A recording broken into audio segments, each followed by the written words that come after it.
pessoal, tudo bem com vocês? Tô aproveitando esse mês de novembro, que na verdade era para eu ter feito em outubro, mas para falar de um hiperfoco que eu tenho um pouco, que são os filmes e os livros de terror. Por que eu tenho esse hiperfoco? Inclusive, esse hiperfoco tá bem forte, já tem alguns anos. Não conhece aqui o canal, meu nome é Daiane, eu sou professora, eu sou uma mulher de 34 anos e eu descobri aos 31 anos que eu faço parte do espectro autista, que eu estou no espectro autista. Depois eu descobri o TDAH também e depois eu descobri a superdotação. E uma das características, né, tanto do TDAH quanto quem é autista e de quem é superdotado, a característica da neurodiversidade, é ter hiperfocos. O que é um hiperfoco? Hiperfoco é um assunto, uma coisa, uma pessoa que você foca e você fica um pouco meio que obcecado por aquilo, vamos dizer assim, e você dá uma preferência muito grande. Não que você não consiga fazer outras coisas na sua vida, né, a não ser aquilo. Eu acho que uma obsessão é muito mais isso, né, você ficar tão focado que você não consegue pensar em outra coisa. Mas o hiperfoco é a questão de você dar uma preferência enorme, assim, naturalmente você vai seguir por esse caminho, você vai seguir para esse assunto. Como a gente teve aí o mês do Dia das Bruxas, esse mês é o mês de finados, então a gente tá nesse clima ainda, falando de terror, de morte, de coisas nesse sentido. Eu gostaria de trazer só alguns livros aqui que são livros de terror que eu li, que me marcaram muito. E alguns vão ficar faltando, mas alguns que eu tenho aqui de maneira física eu quero mostrar para vocês. A maioria deles, e a maioria desses livros, se não me engano todos, tiveram adaptações para televisão ou para o cinema. Ó, gente, eles caíram, caíram todos aqui. Eu quero começar falando de dois livros que eu li muito nova. Um deles é o Horror em Amityville. O outro é O Morro dos Ventos Uivantes. Contar um pouco da minha história com esses livros. Essas duas edições, elas são da Dark Side, da editora Dark Side. Ela faz edições muito lindas, assim, impecáveis de livros. A primeira edição que eu tive, começando o Amityville, era uma edição bem velhinha, que eu comprei em algum sebo. E eu lembro que eu comprei muito por acaso. Perto da minha casa tinha um lugar chamado Mercatudo, que é das Casas André Luiz, não sei se ainda existe isso, e que vendiam muitos livros. Então, grande parte de livros que me marcaram muito, que eu lia quando eu tinha 11 anos, 12, 13, eu comprei nesse lugar. E eu não tinha muita noção se aquele livro era para criança, para adulto. Eu olhava aquela história, me interessava de certa forma, e pegava e lia, né? E esse daqui, o Horror em Amityville, eu lembro que eu peguei, eu deveria ter 13 ou 14 anos. É a edição velha, como eu falei para vocês. E foi um livro que acompanhou uma fase da minha vida muito interessante, que era uma fase em que eu tinha muitos desmaios. E que eu tinha muito aquela sensação de não conseguir me mexer. Sabe, quando você tá acordada, mas você não consegue se mexer, você não consegue mexer seus braços, seus olhos. Parece que você tá parada, né? Que alguma coisa tá te segurando. Eu tinha muito essa sensação nessa época. E foi justamente uma época em que esse livro me acompanhou. Horror em Amityville é uma história real de uma família que vai morar nessa casa, uma casa que está em Amityville, por isso que tem esse nome. E essa casa ela já foi palco de tragédias anteriores, inclusive a última tragédia tinha sido um filho que matou toda a família, matou os irmãos, matou os pais e se matou naquela casa, e por isso a casa está sendo vendida a um preço muito barato, que é o que chama a atenção dessa família, né? Uma família com 2 ou 3 filhos, se eu não me engano, que precisa de uma casa grande, espaçosa, bonita, viram aquela casa por um preço assim muito baixo, resolveram comprar. Só que nessa casa começa a acontecer aquelas questões muito esquisitas. Quem aqui gosta de livros de terror e acompanha histórias de casas mal assombradas, eu adoro assim, essa temática, já vai conhecer, né, alguns desses fenômenos, porque são os fenômenos poltergeists, né, de coisas se mexendo, de porta batendo sozinha, etc. Mas começam a acontecer umas coisas mais bizarras, eles começam a sentir um cheiro de excremento humano muito forte, começa a ter uma infestação de moscas naquela casa, começa A criança, ela começa a ter um amigo, que seria um amigo imaginário, que é um porco. Esse porco conversa com ela. O marido vai ficando estranho, cada vez mais estranho. E é uma história real, que depois foi...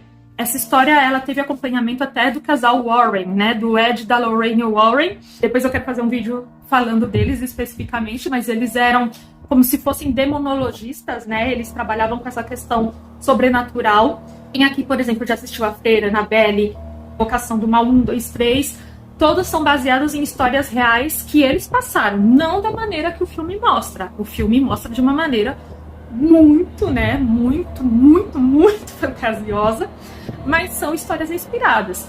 E esse foi o primeiro caso, se eu não me engano, que os Warrens pegaram. Foi eles que começaram a perceber que essa casa, na verdade, ela tinha um espírito maligno, como se fosse um espírito de um demônio.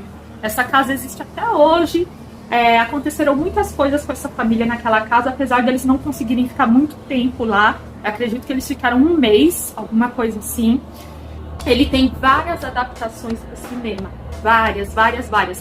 Tem uma dos anos 70 que eu gosto muito, depois tem muitas outras, e é uma história que até hoje chama muita atenção das pessoas. E eu lembro que eu lendo esse livro, eu sonhava muito com ele, às vezes eu desmaiava, acordava, pensava que eu tava dentro do livro. Eu tinha umas coisas muito assim, gente, quando eu era adolescente, de misturar mesmo, né? Eu tá lendo um livro que eu fico ali totalmente imersiva, e aí eu sonhava, acordava e ficava misturando a história daquele livro com o que estava acontecendo na minha vida. Depois eu, não, peraí, acordei, não, aquilo é o livro, a minha vida é isso aqui. Enfim, eu tive bastante isso e recomendo, tá, gente? Recomendo bastante Horror em Amityville. Esse aqui é da Dark Side. Este outro livro aqui, O Morro dos Ventos Uivantes, eu já li ele um pouco mais velha, na verdade bem mais velha, e é da Emily Brontë. Nessa versão da Dark Side, inclusive, vieram alguns adesivos que é para você colar onde você quiser, mas que cabem bem aqui na capa, né? Seriam outras versões da capa para você fazer. E esse livro, ele tem uma história, para mim, um pouquinho esquisita, por assim dizer, na vida. Porque quem me recomendava muito era um ex-namorado, esse livro daqui. E era um relacionamento muito ruim, muito tóxico. É o relacionamento que eu falo sobre o porquê que eu deixei a Congregação Cristã no Brasil. Eu falo um pouco sobre esse relacionamento nesse vídeo, quem quiser ver. Mas ele me recomendava muito esse livro, e ele falava que tinha sido um dos melhores livros que ele já tinha lido. E eu me lembro que eu tentei ler na época eu deveria ter 20 anos, 21, mas não me chamou a atenção. Eu não sei se é porque eu misturava ainda um pouco a história, nossa história, com a história desse livro. Eu comecei a não gostar do livro. Eu acredito que eu devo ter feito uma identificação aí, ter feito um jeito que eu acabei fazendo uma projeção da história que eu estava vivendo com ele, com a história, né, de O Morro dos Ventos Uivantes. Não consegui ler, achava esse livro muito pesado.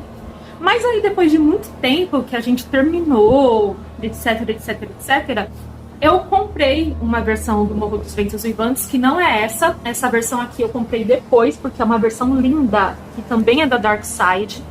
Gente, a Dark Side, ela arrasa. A Dark Side... Então, essa edição eu comprei depois. Mas eu lembro que eu li uma versão também bem mais baratinha. E aí foi muito diferente essa conexão que eu fiz do livro da história comigo. Porque eu começo a perceber o quê? Que os livros, eles contam uma história para você de acordo com a história de vida que você tem naquele momento. Então, muitas coisas em uma história você não vai entender porque você não passou por aquilo, porque você não teve repertório para vivenciar aquilo. Ou muitas coisas vai te afastar justamente porque você está vivenciando aquilo. Então, por você estar vivenciando algo parecido, você não vai querer, né, entrar em contato com aquilo. Ou pode ser o contrário, de você querer entrar em contato com aquela história. Bom, resumindo, esse livro aqui vai contar a história do Heathcliff e da Kate, né, da Cat, que são um casal de uma pessoa muito pobre, né? O Heathcliff, ele era cigano, ele era muito pobre, ele é acolhido pela família da Kate. E assim que o pai da Kate morre, né, em uma fazenda, ele é colocado pelo irmão da Kate como um subalterno, coisa que ele não era, ele era criado como um dos irmãos. Só que o irmão da Kate não conseguia aceitar isso, coloca ele como se fosse um empregado da casa, põe ele para morar no estábulo e etc. Só que ele e a Kate são muito apaixonados, extremamente apaixonados. Contudo, a história já começa mostrando uma versão do Heathcliff adulto contando essa história e sendo assombrado pelo fantasma da Kate. Então a gente já sabe que a Kate morre, tem um momento que a Kate vai morrer, e que ela vai assombrar o Heathcliff. E vai assombrar aquela casa onde eles moraram. Então, esse livro é bem interessante porque ele não pega os personagens e coloca como bons ou maus. Tanto a Kate, quanto o Heathcliff, quanto outras pessoas da história, eles têm passagens onde eles são muito mesquinhos, muito egoístas, onde mostra que eles têm um amor muito grande do tamanho de um ódio muito grande que eles têm. A gente não consegue ter um julgamento moral deles, porque a gente começa a pensar, julgar atos que eles tiveram em vida, e a gente pensa depois, mas e se eu tivesse na mesma situação, eu não faria o mesmo? É uma história muito humana, é uma história assim muito, muito de facetas humanas. Talvez por isso, naquela época, eu não tenha conseguido ler, né? Talvez naquela época eu não queria pensar muito sobre essas questões desses conflitos, né, principalmente dentro de um relacionamento. Mas é um livro que eu recomendo muito, muito, muito. É um grande clássico, maravilhoso. E pode ser que no início você ache a leitura um pouco carregada, um pouco pesada. Mas eu falo pra você, continue lendo, que você vai gostar muito. Esse livro também tem várias versões no cinema. Falando agora de alguns escritores contemporâneos, eu confesso para vocês que eu tenho uma dificuldade grande em conhecer novos escritores. Não sei se é porque eu tenho preconceito, pode ser que sim, não vou dizer que não, mas é muito difícil eu dar lugar para uma literatura mais jovem, tem que me conquistar muito aquilo. E eu digo para vocês que eu consegui encontrar dois que me conquistaram dessa maneira, nesse nicho do terror, que também não são todos os livros que são da Dark Side, gente, mas a grande maioria que eu tô mostrando que são o livro Confissões de Crematório e o livro A Menina Submersa. Confissões de Crematório são, na verdade, como se fossem memórias, né, como se fosse uma biografia da Caitlin Dowd, assim se fala, que ela começou a trabalhar desde muito cedo no ramo funerário. E ela começou a trabalhar em um crematório. Então ela começa a contar muitas experiências que ela tem nesse ramo funerário. E não só experiências com os corpos, mas também com as relações humanas, também com o trabalho. Ela fala um pouco como é o ramo de trabalho nos Estados Unidos, né, onde ela trabalhava. E ela vai contar aqui muitas histórias onde ela teve que lidar com a finitude, onde ela teve que lidar com a dor de famílias e ela teve que lidar com as próprias dores, encarar as próprias dores, além de ter uns aspectos bem técnicos aqui também, que eu acho bem interessante para quem estuda a questão de artes mortuárias. É um dos assuntos que eu gosto de falar. Um dia eu vou fazer um vídeo sobre isso. Uma parte, vou falar só para vocês perceberem, uma parte que me chocou muito, que me pegou muito nesse livro, foi ela falando da questão dos bebês, né? Como que nos Estados Unidos eram. E ela dizendo que ela, às vezes, era encarregada de buscar corpos, né? Aqui a gente chama de ML, lá é um outro nome, para levar para o crematório. E muitas vezes ela pegava esses corpinhos de bebês. E ela fala que eles vinham impecavelmente arrumados. Eu pegava no colo, assim, era um bebê. Era um bebê, totalmente um bebê. E como que você crê que aquele bebê tá morto e que você vai ter, né, que cremar ele, infelizmente. Então ela fala sobre essas questões e essa parte mexeu bastante comigo. Tem a Menina Submersa, que é de outra Caitlin, era a Caitlin Kiernan. A história, olha gente, esse livro é lindo. Ele foi o primeiro livro da Dark Side que eu comprei, porque eu achei ele muito bonito. Olha só. Eu até olhava esse livro e pensava, será que esse livro é bom? Mas ele é tão bonito que eu resolvi comprar. Não me arrependo. Esse livro aqui também é de uma escritora contemporânea que me conquistou. É a história de uma menina, agora eu não me recordo o nome dela, mas de uma menina que desde criança ela teve uma experiência com uma pintura, onde ela via nessa pintura uma moça submersa, uma menina num rio, né? Submersa em um rio nessa pintura, e essa pintura impactou muito ela. Com o tempo ela vai começando a ter alucinações, né, delírios, porque ela está dentro do espectro da esquizofrenia. Não sei se tá certo falar espectro da esquizofrenia, eu sei que falar esquizofrênico hoje em dia já não tá certo.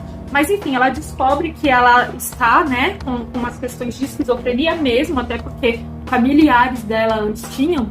E dentro desses delírios aparece muito essa mulher submersa no rio. E ela aparece em visões, em sonhos, em várias coisas. E aí você vai tentando descobrir ao longo do livro até que ponto que são alucinações e até que ponto é algo sobrenatural, de verdade. E eu acho muito interessante porque faz umas entradas assim na mente dela que você consegue sentir mais ou menos como seria se você tivesse aquela linha de pensamento, né, dela tendo essa patologia, como seria essa linha de pensamento dela. E você começa também a misturar as coisas. E é incrível, gente, é um livro que me tocou muito, muito, muito, eu recomendo demais, além dele ser muito lindo. Pra fechar aqui o Dark Side, né, pra não parecer que eu só tenho livros da Dark Side pra falar pra vocês, o último que eu li foi o Possessão. Possessão, que é escrito pelo Felicitas Goodman, que conta a história da Anneliese Michael, que a gente conhece como Emily Rose. Sim, ele é a história real daquele filme O Exorcismo de Emily Rose. Só que o nome real da moça é Anneliese Michael. O nome foi trocado no livro, acredito eu, que para preservar, né, a memória e etc. Quem já viu o filme vai saber um pouco dessa história, que é uma moça que era muito, muito católica, muito dedicada à sua religião, e que começou a um certo período da vida a ter algumas visões, né, bizarras. Ela disse que começava a ver algumas carrancas olhando para ela começava a ter umas sensações muito estranhas, e isso foi crescendo, crescendo ao ponto de acreditarem que ela estava sendo possuída, ao ponto de acreditarem que ela estava sofrendo de uma possessão. E é uma história real, tá, gente? Esse é um livro completíssimo sobre o caso, onde vai contando com detalhes como que isso foi aumentando, né? Como esses casos, como essas alucinações e etc. foram aumentando nela, e como que a opção de um exorcismo foi vista como algo, né, a ser levado em consideração, e foi levado em consideração. Quem já assistiu Emily Rose sabe, não é bem um spoiler isso que eu vou falar, sabe que no fim ela acaba falecendo no meio dos rituais, né, de exorcismo. Ela morre, ela não aguenta, porque eles eram muito fortes e ela passou a se alimentar muito mal, ela estava cada vez mais fraca. E o padre que fez os rituais, ele foi levado, né, a julgamento para saber se ele era considerado culpado ou não da morte dela, né, por ele ter tido uma omissão de socorro, por assim dizer, por muitos acreditarem que na verdade não era nenhum tipo de possessão, que na verdade era uma questão também ligada à esquizofrenia. E é um livro bem polêmico, até hoje ele desperta grandes debates, fica muito essa discussão se era uma esquizofrenia, se era uma possessão. Gerou o filme, né, O Exorcismo de Emily Rose. E, gente, é pesado. Pesado, pesado, pesado. Mas, assim, se você aguenta que nem eu, que gosto desse tipo de coisa, é incrível, super recomendo. Pra sair agora da questão da Dark Side, O Exorcismo da Minha Melhor Amiga, de Grady Hendrix. Acredito que seja Grady Hendrix, o nome da escritora. A amizade delas é bastante para derrotar o diabo? É uma pergunta que tem aqui. Também foi feito um filme que se chama O Exorcismo da Minha Melhor Amiga. Se eu não me engano, ele tá na Amazon Prime. E a história recente, né, é uma ficção. Isso daqui é uma ficção, não tem nada a ver com história real. Ele é bem ligado aos anos 80. É uma história que se passa nos anos 80. Cada capítulo inicia com uma música. Todo capítulo ele começa com uma música dos anos 80, então ele é muito legal também para uma trilha sonora, pra gente ir seguindo a trilha. E a gente acompanha a história de duas meninas que são muito amigas, elas são melhores amigas. E uma delas começa a ter uns comportamentos estranhos.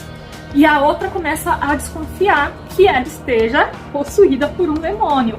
E é uma história moderna, uma história assim dos anos 80, mas que foi escrita agora e também levanta pra gente muitas reflexões sobre essa amizade delas, sobre as famílias delas, o que as famílias delas tinham a ver com essa história, o que um ambiente familiar ele pode fazer na mente de um adolescente, pode influenciar um adolescente a ponto dele acreditar que ele está passando por uma possessão ou por uma questão psicológica, uma questão psiquiátrica muito forte, uma questão religiosa também. Ele tem o filme, que é muito legal também, e recomendo, tá, gente? É um livro legal pra caramba. Os 2 últimos livros que eu li, eles são grandes clássicos da literatura de terror, da literatura gótica, que é Assombração da Casa da Colina, da Shirley Jackson, e A Volta do Parafuso, do Henry James. Esses 2 livros, gente, se vocês lerem, vocês vão perceber que muitos filmes têm eles como base. Assombração da Casa da Colina, por exemplo, ela dá a estrutura de muitos filmes de terror que não são exatamente sobre ele. Um deles é a série A Maldição da Residência Hill, que é uma série que eu amo tudo que é do Jack Flanagan, eu amo.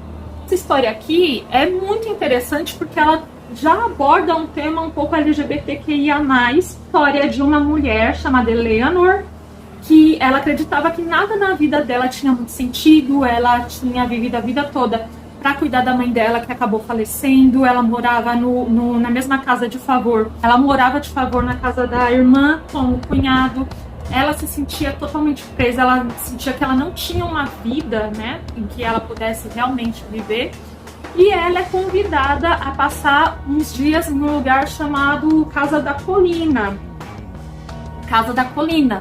que era uma casa conhecida por ser mal assombrada. Ela resolve ir. Quando ela chega lá, ela se depara com o doutor que está fazendo essa experiência, mas a Theodora, que é uma outra moça que topou ir para Casa da Colina, e mais o Nick, se eu não me engano ele se chama Nick, que é o sobrinho, né, que é um dos donos da Casa da Colina. E lá ela começa a se deparar com questões muito inquietantes que reverberam na casa. A gente não sabe se é a casa que está fazendo aquilo no interior dela ou se é ela que está fazendo aquilo no interior da casa. E uma coisa muito interessante é que a gente começa a perceber que ela tem um conflito aí com a própria sexualidade. Isso fica bem claro quando ela conhece a Theodora. Parece que a Tel, né, como ela chama, elas se chamam de Nell e Tel. A Theodora é uma mulher lésbica, já nessa época, só que uma mulher muito assumida. Enquanto a Eleonora, ela é uma mulher muito insegura e com medo de tudo e com medo de viver a vida. E ela começa a se questionar sobre essa questão aí da sexualidade. E isso dela começar a se questionar na questão da sexualidade vai causando muita perturbação dentro daquela mente dela, que é um tanto quanto neurótica. E ela começa a confundir muitas coisas, né? Tanto coisas que se passam dentro dela, a percepção de outras pessoas da casa, quanto questões da própria casa. E ela vai, ao longo do livro, né, meio que enlouquecendo, e a gente vai enlouquecendo junto com ela. A Volta do Parafuso é uma história clássica, que deu a estrutura para muitas outras histórias. Uma delas, para vocês verem, é A Maldição da Mansão Bly, que também é do Jack Flanagan. E o filme Os Outros. Os Outros não é idêntico à história, mas se você começar a ver o filme, para quem já leu o livro, vai perceber que tem uma estrutura muito parecida. Alguém aqui já viu algum filme ou leu alguma história de uma mulher que é uma babá e vai cuidar de 2 crianças em um lugar muito afastado e lá começam a acontecer muitas coisas estranhas? Tudo foi baseado nesse livro aqui. A Volta do Parafuso é a história de uma babá que é contratada para cuidar de 2 crianças que acabaram de perder os pais. Os pais faleceram. Um tio contrata ela para ela ir cuidar deles nesse lugar, nessa casa que é a casa que eles chamam de Bly, né? Que é construída em Bly, ou a casa se chama Bly. Chegando lá, só tem as 2 crianças, alguns empregados e um fantasma que ela passa a ver recorrentemente. Isso ela vai começando a questionar, a gente começa a questionar os acontecimentos dessa casa, né? A gente começa a se questionar quem são os mortos, quem são os vivos, o que está acontecendo nessa casa, por que, que ela foi para lá, por que, que ela não pode conversar com mais ninguém estando lá. Enfim, gente, esses são alguns dos meus livros favoritos de terror. Eu tenho outros. Por incrível que pareça, eu nunca li nada do Stephen King. Mas os filmes baseados nas histórias do Stephen King eu gosto muito, em especial O Iluminado. Eu gosto demais. Um dia eu quero fazer um vídeo só falando sobre os filmes de terror em si que eu gosto. A morte é tão natural quanto o nascimento. Para mim, o sobrenatural ele é tão natural quanto o que a gente vê aqui. Então talvez por isso eu goste muito desses temas. Porque eu penso que nós não somos só o que estamos aqui, só o que vemos aqui. Nós somos, inclusive, não precisa nem ir para um lado muito espiritual, mas para um lado psíquico. Nós, psiquicamente, somos muito mais do que a gente conhece. E a nossa mente ela é tão poderosa a ponto de fazer coisas que você não acredita. E você começar a se perguntar o que é real e o que não é. E eu acredito que os filmes de terror, os livros de terror, eles, na verdade, falam sobre esses conflitos. Eles falam, na verdade, sobre essas questões que a gente não quer ver, essas questões que a gente finge que não acontece, né? Aquele trauma que você não quer lembrar que aconteceu, aquela história que ficou por debaixo dos panos de uma família, né? Que foi jogada para dentro de um tapete. Eles trazem, é como se eles trouxessem um lado sombra de uma maneira bem intensificada, porque elas estão sendo ignoradas. Então eu gosto muito das histórias de terror por isso. É isso, gente. Espero que vocês tenham gostado. Tchau, tchau.